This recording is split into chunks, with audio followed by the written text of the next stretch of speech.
Hello and welcome to the 20th episode of the European Conservatives podcast, Brussels and Beyond, a podcast designed to keep you in the loop about the political wheelings and dealings that are happening here in Brussels and in the capitals of Europe. My name is Zoltán Kottas.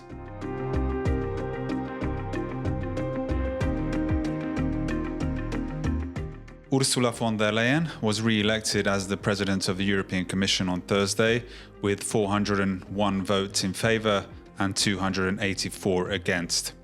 Although von der Leyen was elected with a secret ballot, it is likely that the previous coalition of leftist, liberal and centre-right groups that have a majority in the parliament supported her. She likely received the backing of the Greens as well, as she promised them continued support for the Green Deal, its climate policies and decarbonisation goals, which brought half of Europe's farmers onto the streets these past few months.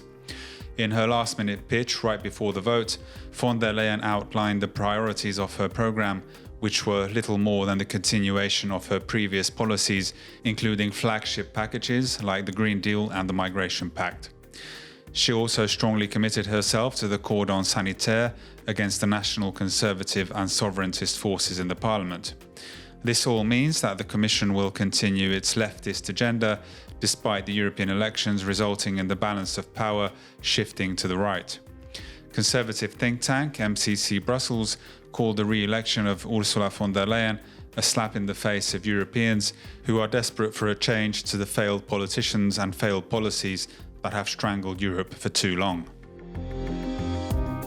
Despite proudly declaring that it promotes democratic decision-making in Europe and supports the fight for democracy, the European Parliament acted deeply undemocratically by denying the third largest group, the right-wing Patriots for Europe, a vice presidency. The new Parliament elected its president and 14 vice presidents this week, and though the Parliament's internal rules do not automatically give a top position to every group, they do suggest that MEPs take into account the need to ensure an overall fair representation of political views and that the outcome broadly reflects the size of the groups. The majority in the Parliament granted 3 vice presidencies to the centrist European People's Party, 5 to the Social Democrats, 2 to the Liberals, 2 to Giorgia Meloni's European Conservatives and Reformists group, 1 to the Greens and 1 to the far left. The candidates of the 2 remaining right-wing groups, Patriots for Europe and Europe of Sovereign Nations, were voted down. The leftist groups, especially the Greens and the Socialists, have been calling for a hard cordon sanitaire against the Patriots since the group's inception a few weeks ago. Kinga Gál, a Hungarian MEP of the Patriots, said the European Parliament should be ashamed for ignoring the will of millions of European voters who voted for change.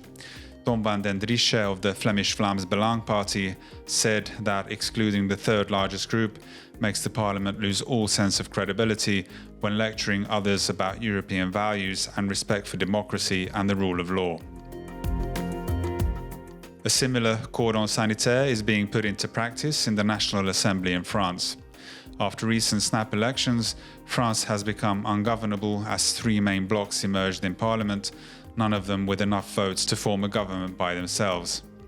Despite the left-wing coalition claiming victory, Marine Le Pen's right-wing sovereigntist National Rally remains in absolute figures the leading party in the parliament. The aim of its opponents, namely the left-wing coalition and French President Emmanuel Macron's party, is now to prevent the National Rally from obtaining key positions in the Assembly at all costs.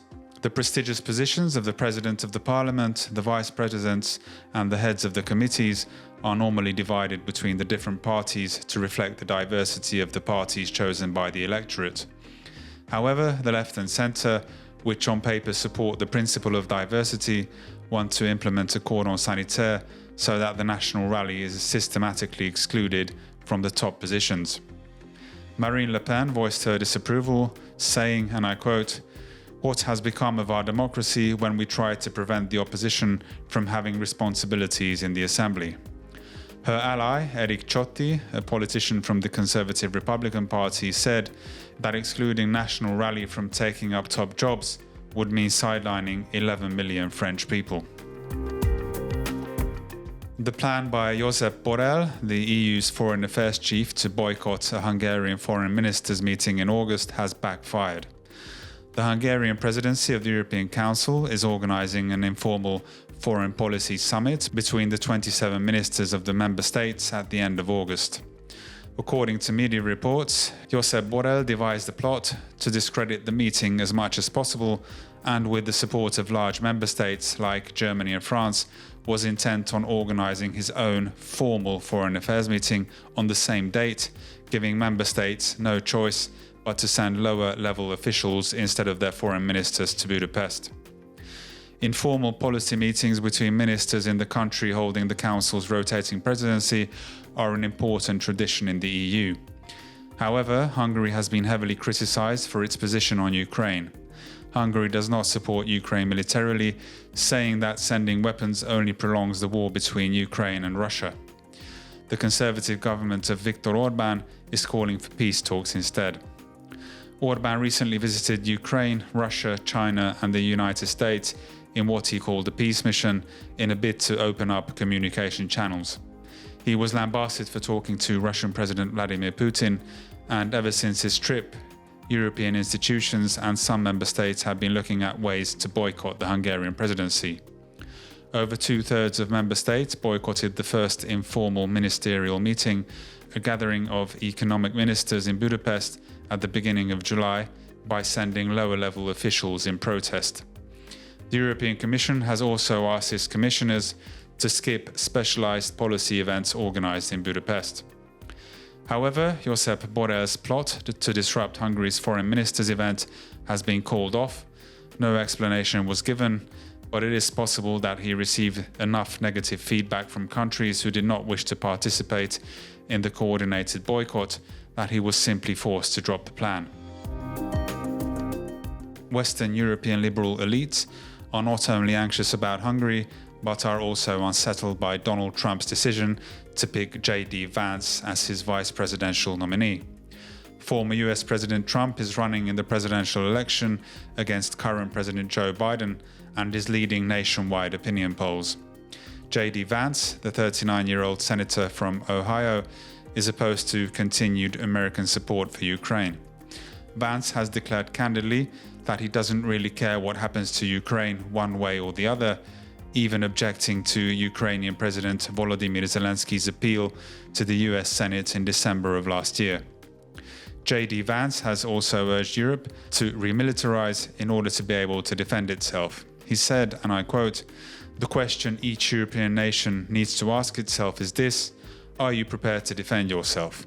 And the question the US must ask is, if our European allies can't even defend themselves, are they allies or clients?" His comments echo those of Donald Trump, who has consistently called on the European member states of NATO to spend at least 2% of their GDP on defense, because the United States was carrying a large part of the financial burden within the military alliance. Former US President Donald Trump formally became the Republican Party's nominee for president at the party's national convention held in Milwaukee this week. Addressing the convention on Thursday, Trump said he was not supposed to be here after the assassination attempt on his life last Saturday. He struck a conciliatory tone and called for the unity of the country. "I am running to be president for all of America, not half of America, because there is no victory in winning for half of America," he said. Trump also attacked President Joe Biden for destroying the country, including by allowing an invasion of migrants at the southern border. With regards to the assassination attempt, Republican lawmakers are calling on the director of the Secret Service to resign after it became clear that a series of severe security blunders was made at the campaign rally in Pennsylvania where Trump was shot. The perpetrator, 20-year-old Thomas Matthew Crooks, was able to access the rooftop of a building that had a direct sightline and was within firing range of Donald Trump, despite the presence of the Secret Service and local police. Crooks was identified as a person of interest a full hour before the shooting, and audience members had alerted the police of his suspicious behavior, yet he was not apprehended. Public hearings will be held in Congress next week to determine why the security apparatus failed on the day, And Kimberly Cheetle, the head of the Secret Service, will testify before the Oversight and Homeland Security Committees. Poland's former Deputy Justice Minister, Marcin Romanowski, was arrested for misusing public funds. Romanowski served in the previous Conservative Law and Justice government that was ousted last year. His arrest is seen as another act of political intimidation by the current leftist Liberal government, which keeps harassing its conservative political opponents. A Polish priest, Michał Olszewski, was also arrested not long ago on charges of corruption. My colleague Thomas O'Reilly, who has been writing extensively about Polish politics, is here to explain. Thomas, what are the charges against the former minister and the priest? Well, these two arrests are just the latest iteration of the 6-month-long war of aggression being waged by the new Tusk government to essentially liquidate the old patronage network of PIS, the country's former Conservative government. Ostensibly, both individuals, the former Minister of Justice and this priest, have been charged on the grounds of misusing public funds. Mr. Marcin Romanowski, who served as Just Minister of Poland as late as last year, was charged on 11 counts of misusing public funds. Now, he thoroughly denies these charges, as does members of his party and members of the former government. He declares that he's repeatedly said that this is an act of political intimidation, and he was released 24 hours after his arrest by Polish security forces. Now, the manner in which he was released is actually rather interesting. Mr. Romanowski is actually a member of the Strasbourg-based Council of Europe. It's a non-EU human rights body, often kind of forgotten about, but which has been a forum within sort of European politics to raise awareness of what PIS calls growing authoritarianism. But anyone who has watched Polish politics has to see this as part of a pattern. After October's election, power was transferred to the EU-backed coalition of Tusk and agrarian and left-wing parties in December. Almost immediately, indeed the week before Christmas, we saw Polish security forces directed at the state broadcaster, TVP. We've seen a coordinated purge against Polish institutions. I've spoken to individuals who recounted employees of history museums being targeted for their political belief. But this is part of a wide-ranging, coordinated effort to smash conservative power in Poland. We've seen warnings by former PIS leaders that this is a direct attempt to dissolve a sovereign Polish state at the behest of Germany and the EU, but something that has been a defining factor in Polish politics. And despite the decade-long harassment of Poland in rule of law charges by the European Union, there is very little of sort of negative commentary about this. Yeah, that's what I wanted to ask you, is that the EU institutions, which regularly voice their concerns about rule of law violations, even with regards to the previous Polish Conservative government, they regularly criticized that government for committing all kinds of violations. They don't seem to be that concerned at the moment, even though what we see happening is quite evident, that there is a kind of a purge against the Conservative politicians. What have the reactions from the EU institutions been so far? Well, if anything, we've seen this behaviour by the new Tusk regime as being rewarded by Brussels. Just 2 months ago, we saw an eye-watering 134 billion being unlocked for the new Polish government, ironically to thank the new Polish government for solving rule of law issues and an alleged lurch to authoritarianism that EU officials and bureaucrats had accused PIS of directing. But generally speaking, it's been tight lips here in Brussels. It used to be remarked that when PIS was in power, there wasn't a week that went by in the European Parliament where there wasn't a resolution condemning PIS. Similar to this, we see rapid attempts to liberalise Polish society in the realm of abortion and same-sex marriage and even hate speech laws. But the Tusk government is utilising its strong connection with European powers, especially Germany, its role in the sort of NATO alliance, So we're seeing this, what many PIS officials are calling the resurrection of a post-Soviet or Soviet-era oligarchy in Poland. And it's a trend that's being largely ignored by the many NGOs that were haranguing Poland for so many years. And what we do see is, as you mentioned, the Donald Tusk, the liberal government of Donald Tusk is much more closely aligned to the European policies. It has a much better relationship with Germany and France. The so-called Weimar triangle, the alliance of these three countries, has been resurrected. And this has been a cause for the PIS party to attack Donald Tusk and his government.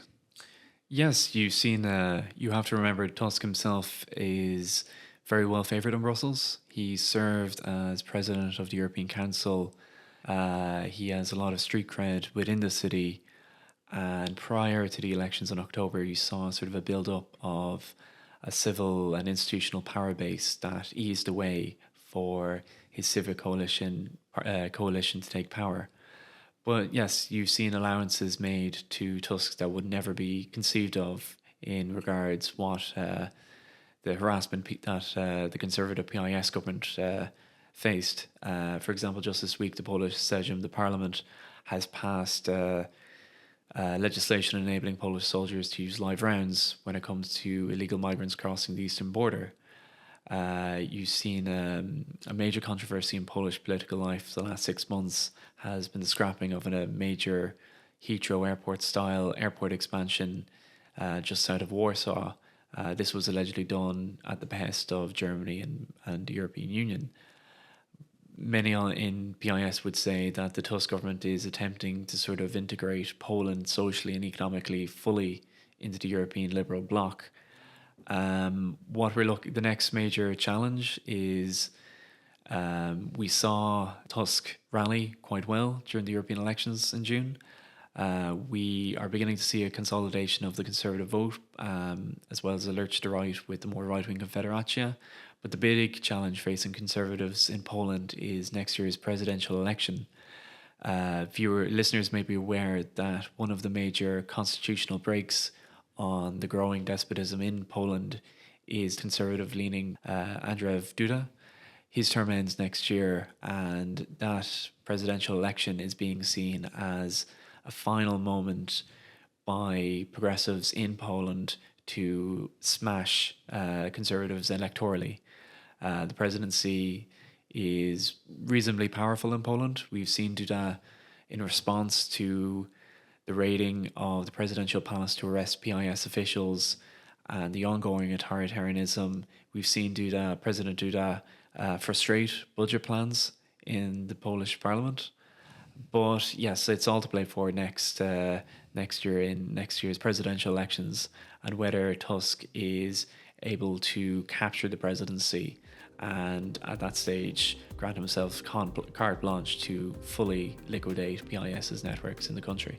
Thomas, thank you very much. Germany's Interior Ministry has banned a right-wing magazine for inciting hatred and aggressively propagating the toppling of the political order. In a statement, the ministry said that Compact magazine and its affiliated companies are, quote, directed against the constitutional order and are a central mouthpiece of the right-wing extremist scene. The leftist Liberal government has not been shy in trying to hunt down its political opponents, be it the anti-immigration, anti-globalist AfD party, or, as is now evident, right-wing media outlets that harshly criticise the cabinet's policies. Experts on constitutional law have made it clear that the ban amounts to nothing less than an attack on the freedom of the press. The former head of the Bundesverfassungsschutz, the domestic intelligence agency, Hans-Georg Maaßen, called out the Interior Ministry for only going after right-wing organizations, not hard-left militant groups like Antifa that openly call for crimes against people who are accused of being Nazis. It is Interior Minister Nancy Faeser who is damaging our free democratic order, he tweeted.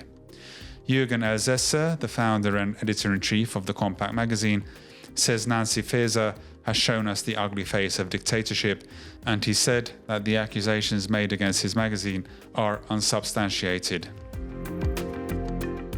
Curriculum guidelines for British schools tell teachers to present the British Empire in the same way they would present Nazi Germany. The so-called Anti-Racism Curriculum Review Guidance was first made available to schools in 2022 under a Conservative government and was created by The Key, a school-supported organisation which began as a government pilot and now provides teaching resources to more than 100,000 school leaders. The guidance states that teachers should teach colonialism as invading and exploiting other countries and present the British Empire as you would other global powers that committed atrocities, example Nazi Germany. It adds that staff should avoid presenting the British Empire as an equal balance of good and bad. Historian and broadcaster Rafe Heidel-Manku told the European Conservative, and I quote, "Our youth are the most left-wing in history. From primary school through to university, they are being indoctrinated in the politics of nihilism and guilt. Love of nation has been replaced by national self-loathing. For those who lived under Chinese or Eastern European communist rule, this will sound eerily and scarily familiar. It is ideological subversion, undermining a nation's history and severing the connections between a people and their past destroys the roots that ground a population to place.